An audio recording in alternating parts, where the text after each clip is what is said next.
Hi, how are Hello, you doing? I'm doing fantastic today. So do you want to talk about Xanax for our Medication Monday topic? Sure. What do you want to know? So what is it commonly used for? Yeah, we use them often for anxiety disorders and like panic disorder. Xanax is a medication that tends to work a little bit more quickly once you take it, and patients find that appealing, especially when they're so highly anxious and they need to like break the cycle of anxiety. Sometimes we call that breakthrough anxiety. So they're on other medication to treat anxiety, but then now and again, if they have a very stressful day and they feel like they're going to have a panic attack, they can take the medication to seemingly abort the panic attack. Um, we use it sometimes at nighttime before bedtime to help folks to calm themselves, so they can sleep. But one has to be careful because Xanax can interact with other medications and can sometimes be dangerous. It is a controlled substance. It's Scheduled 3, I believe, as a controlled substance, and the whomever is prescribing it needs to have a conversation with their patient exactly why to take it, when to take it, and they have to be warned that they can develop an addiction to it. Sometimes it's just a physical dependency where if you're taking a high dose of Xanax daily, you can't just stop it abruptly because there's a risk of having withdrawal, which is like nausea, stomach cramping, hot and cold symptoms, possible seizures, tremor, elevated anxiety, sweating, all these things, right? Um, so so it's like one of those medications that's somewhat controversial, and because it's if taken the wrong way, it can harm people. And it can be divertible, which means that patients uh, sometimes will give medication to other people, which is illegal, of course. But it's like a sought after medication for that reason. So as a psychiatrist, we're always worried that the medication could be diverted, and so we have to monitor dispensing the medication and make sure that folks are taking it appropriately and they're not losing tablets and things like that. Okay. So you mentioned mixing medications with Xanax. Which one medication should you just not mix at all with it? Yeah, the class not to mix is opioids, or anything that could be sedating, or anything that could like lower your central nervous system functioning. So that's a whole host of meds.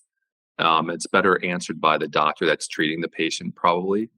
But in general, there's a black box warning on opiates and I believe benzodiazepines, where you wouldn't want to take like Xanax plus an opiate like Percocet or one of these other medications unless your doctor has walked you through that and explained all that.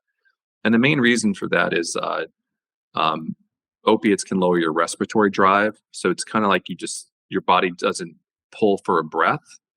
And if your body's not pulling for a breath and chemically it's suppressing your drive to breathe, adding something that can make you tired or sleepy like Xanax might exacerbate that problem.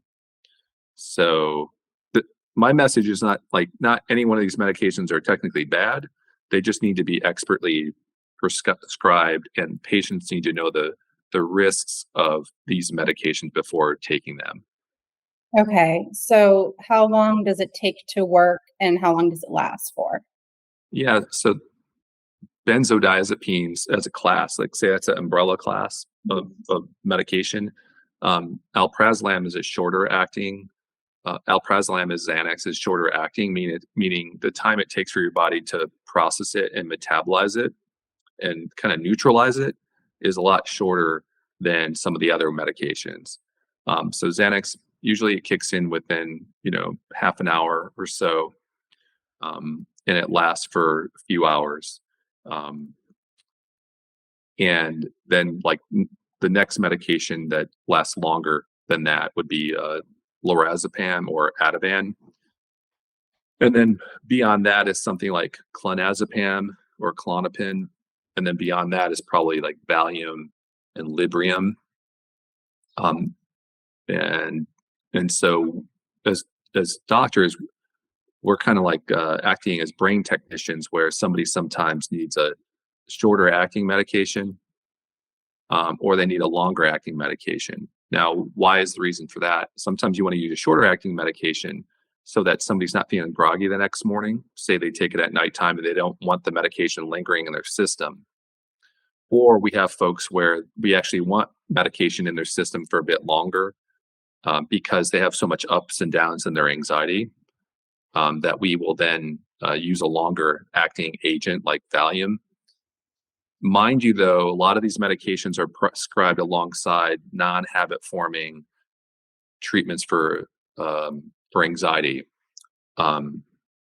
like things like SSRIs, which are like Lexapro, for example, or SNRIs, which is like Effexor, for example.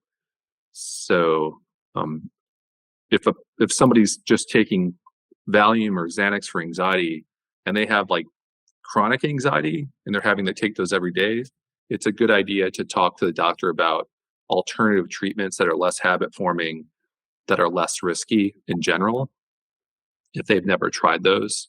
But again, this is a topic that needs to be thoroughly discussed between doctor and patient. All right. Thank you for the information. Okay, thank you. Until next time. Okay, until next time. Bye-bye. Bye.